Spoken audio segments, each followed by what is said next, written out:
నమస్కారం. ఈనాటి విశ్లేషణకు స్వాగతం. ఈరోజు మనం ఒక ఇంట్రెస్టింగ్ అండ్ చాలా క్రూషియల్ టాపిక్ గురించి మాట్లాడుకోబోతున్నాం. అదే ఎన్సీడీఆర్సీ. యూపీఎస్సీ ఎగ్జామ్ పాయింట్ ఆఫ్ వ్యూలో ఇది హై స్కోరింగ్ ఏరియా అని చెప్పాలి. సరే, ఇక ఏమాత్రం ఆలస్యం చెయ్యకుండా నేరుగా విషయంలోకి డైవ్ చేద్దాం. రండి. మనం ముందుకెళ్లే దారిని ఒకసారి చూద్దాం. మొదటిది ద అపెక్స్ కన్జ్యూమర్ కోర్ట్. 2 దీని హైరార్కీ మరియు కూర్పు. 3 జ్యురిస్డిక్షన్ మరియు అధికారాలు. 4 2019 చట్టంలో వచ్చిన మార్పులు. 5 ఎగ్జామ్స్లో సాధారణంగా ఎదురయ్యే ట్రాప్స్. చివరగా ఒక ఫైనల్ మెమరీ ఫ్రేమ్. సో ఇది మన ప్లాన్. ఇక మొదటి విభాగం ద అపెక్స్ కన్స్యూమర్ కోర్ట్. అసలు ఎన్సీడీఆర్సీ అంటే ఏంటి? National consumer disputes redressal commission. సింపుల్గా చెప్పాలంటే భారతదేశంలో వినియోగదారుల హక్కులను కాపాడటానికి సుప్రీంకోర్టుకు సరిగ్గా దిగువన ఉండే అత్యున్నత న్యాయస్థానమిదే. ఇది ప్రతి అభ్యర్థి ఖచ్చితంగా తెలుసుకోవాల్సిన బేసిక్ ఫౌండేషన్, రైట్? దీనికి సంబంధించిన కొన్ని ఇంపార్టెంట్ ఫ్యాక్ట్స్ ఒకసారి త్వరగా చూద్దాం. ఇది ఒక చట్టబద్ధమైన లేదా స్టాచ్యుటరీ బాడీ. అలాగే ఇదొక క్వాసీ జ్యుడిషియల్ అంటే పాక్షిక న్యాయపరమైన సంస్థ అని గుర్తుపెట్టుకోవాలి. దీని హెడ్ క్వార్టర్స్ న్యూఢిల్లీలో ఉంది అండ్ ఇది కన్జ్యూమర్ ప్రొటెక్షన్ యాక్ట్ 2019 కింద పనిచేస్తుంది. ఎగ్జామ్లో ఈ బేసిక్ ఫీచర్స్ మీద డైరెక్ట్ క్వశ్చన్స్ వచ్చే ఛాన్స్ చాలా ఎక్కువ. నెక్స్ట్, రెండవ విభాగం హైరార్కీ మరియు కూర్పు. ఇది ఎలా నిర్మితమైందో చూద్దాం. ఇక్కడ మనకొక 3 అంచెల వ్యవస్థ కనిపిస్తోంది. దీన్ని మైండ్లో ఫిక్స్ చేసుకోవడానికి ఒక చిన్న ట్రిక్ చెప్తాను. అదే D*N. అవును, D*N.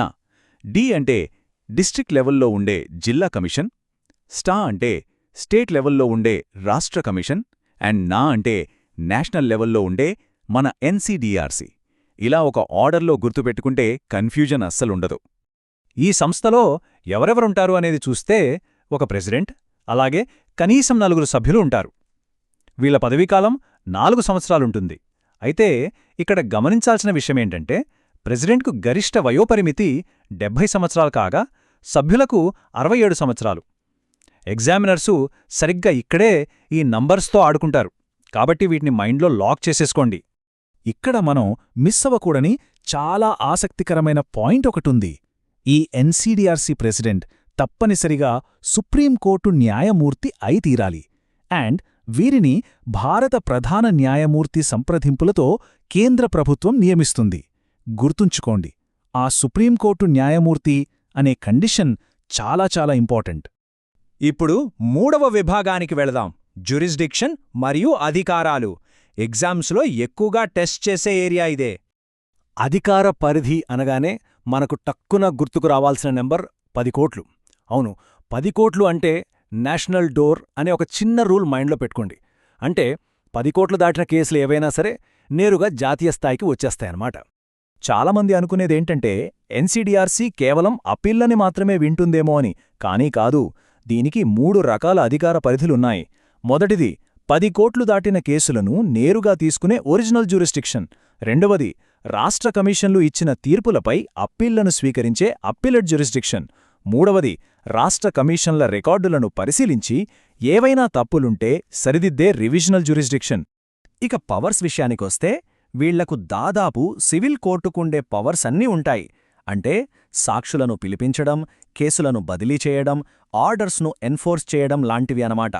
అయితే వీటన్నింటికంటే ఒక రేర్ అండ్ స్పెషల్ పవర్ ఏంటంటే తన స్వంత తీర్పులను తానే రివ్యూ చేసుకోగలగడం. ఇది నిజంగా చాలా పవర్ఫుల్ ఫీచర్, అవునా? మరిదంతా ఎలా లింక్ అవుతుందో చూద్దామా? ఒకవేళ ఎన్సీడీఆర్సీ ఇచ్చిన తీర్పు మీద అప్పీల్ చేయాల్సి వస్తే ఇంక నెక్స్ట్ స్టెప్ నేరుగా భారత సుప్రీంకోర్టుకి వెళ్లటమే. అయితే ఇక్కడ క్యాచీ పాయింట్ ఏంటంటే ఆ అప్పీల్ను ఖచ్చితంగా 30 రోజుల్లోపు ఫైల్ చేయాలి. ఆ 30 రోజుల విండో అనేది ఎప్పటికీ మర్చిపోవద్దు. నెక్స్ట్ మనం చూడబోయేది 4వ విభాగం, 2019 చట్టంలో వచ్చిన అప్గ్రేడ్స్. పాత చట్టం నుండి కొత్తదానికి ఎలా మారామో చూద్దాం. పాత 1986 చట్టానికి కొత్త 2019 చట్టానికి మధ్య ఉన్న క్లియర్ డిఫరెన్సెస్ చూస్తే చాలా మార్పులు జరిగాయి. ఆర్థిక పరిమితులను బాగా పెంచారు. కామర్స్ అంటే ఆన్లైన్ షాపింగ్ లాంటి వాటిని ఫస్ట్ టైం దీని కిందకు తెచ్చారు. అలాగే ఒక వస్తువు వల్ల నష్టం జరిగితే తయారీదారుణ్ణి బాధ్యుడిని చేసే ప్రోడక్ట్ లయబిలిటీ అనే కొత్త కాన్సెప్ట్ వచ్చింది. And finally central consumer protection authority అనే CCPA కొత్త సంస్థను ఏర్పాటు చేశారు. ఈ కొత్త అప్గ్రేడ్తో మనకు ఒక ఇంపార్టెంట్ క్లారిటీ వస్తుంది. ఎన్సీడీఆర్సీకి ఈ కొత్తగా వచ్చిన సీసీపీఏకి తేడా ఏంటి? బేసిక్గా చెప్పాలంటే ఎన్సీడీఆర్సీ కోర్టులాగా తీర్పులివ్వడంపైన ఫోకస్ చేస్తుంది. కానీ సీసీపీఏ అనేది అలా కాదు. అది ఇన్వెస్టిగేషన్, అంటే దర్యాప్తు చేయడం, చట్టాలను అమలు చేయడంపైన ఎక్కువగా ఫోకస్ చేస్తుంది. ఈ డిఫరెన్స్ చాలా క్లియర్గా తెలుసుకోవాలి. ఇక 5వ విభాగం ఎగ్జామ్ ట్రాప్స్. ఎగ్జామినర్స్ ఎక్కడ మనల్ని తప్పుదోవ పట్టిస్తారో ఆ ట్రాప్స్ నుండి ఎలా తప్పించుకోవాలో చూద్దాం. ఇక్కడ ఫస్ట్ అండ్ బిగ్గెస్ట్ ట్రాప్ ఒకటుంది. ఎన్సీడీఆర్సీ అనేది డైరెక్ట్గా న్యాయ వ్యవస్థ కింద పనిచేసే ఒక రాజ్యాంగబద్ధమైన సంస్థ, అంటే కాన్స్టిట్యూషనల్ బాడీ అని చాలామంది కన్ఫ్యూజ్ అవుతుంటారు. కానీ అది మిత్. ఫ్యాక్ట్ ఏంటంటే ఇదొక చట్టం ద్వారా ఏర్పాటైన స్టాచ్యుటరీ బాడీ మరియు క్వాసీ జ్యుడిషియల్ ఫంక్షన్స్ మాత్రమే చేస్తుంది. ఇక అసలైన ట్రాప్ ఏంటంటే జ్యురిస్డిక్షన్కి సంబంధించినది. ఎగ్జామ్లో కాంపన్సేషన్ క్లెయిమ్డ్ లేదా మనం కోరే నష్టపరిహారం ఆధారంగా ఈ పరిధి ఉంటుందని ఒక ఆప్షన్ ఇస్తారు. కానీ అస్సలు కాదు. రియాలిటీ ఏంటంటే పరిధి అనేది ఎప్పుడూ కూడా మనం వస్తువుకు చెల్లించిన ధర, అంటే వాల్యూ ఆఫ్ కన్సిడరేషన్ మీద మాత్రమే బేస్ అయి ఉంటుంది. ఈ పాయింట్ని మాత్రం మైండ్లో ప్రింట్ చేసేసుకోండి. 6వ మరియు చివరి విభాగం ద ఫైనల్ మెమరీ ఫ్రేమ్. ఇంతవరకు మనం నేర్చుకున్నదంతా ఒకసారి ఫాస్ట్గా రీకాల్ చేద్దాం. మనం చదివిందంతా బుర్రలో ఒక పద్ధతిలో స్టోర్ చేసుకోవడం ఇక్కడ చాలా ముఖ్యం. స్ట్రక్చర్ గుర్తురావాలంటే ఆ చిన్న ట్రిక్ డీ-నా అనుకోండి. అలాగే జ్యురిస్డిక్షన్ ఎలిజిబిలిటీ అనగానే 10 కోట్లు అంటే నేషనల్ డోర్ అని మననం చేసుకోండి. ఇవి ఎగ్జామ్ హాల్లో మీకు చాలా టైం సేవ్ చేస్తాయి. వీటన్నింటినీ కలిపి ఒకే ఒక్క సెంటెన్స్లో లాక్ చేయాలంటే ద అల్టిమేట్ ఫ్రేమ్ ఇది. 10 కోట్లు, సుప్రీం జడ్జ్, 3 అధికారాలు, సుప్రీంకోర్టుకు అప్పీల్. అంటే 10 కోట్లు దాటిన పరిధి, సుప్రీంకోర్టు న్యాయమూర్తి హోదా ఉన్న president, original appellate and revisional powers, చివరగా సుప్రీంకోర్టుకు అప్పీల్. ఈ యొక్క సింగిల్ ఫ్రేమ్ గుర్తుంటే చాలు. That's it. ఇక ముగించే ముందు మీకు చిన్న ఛాలెంజ్.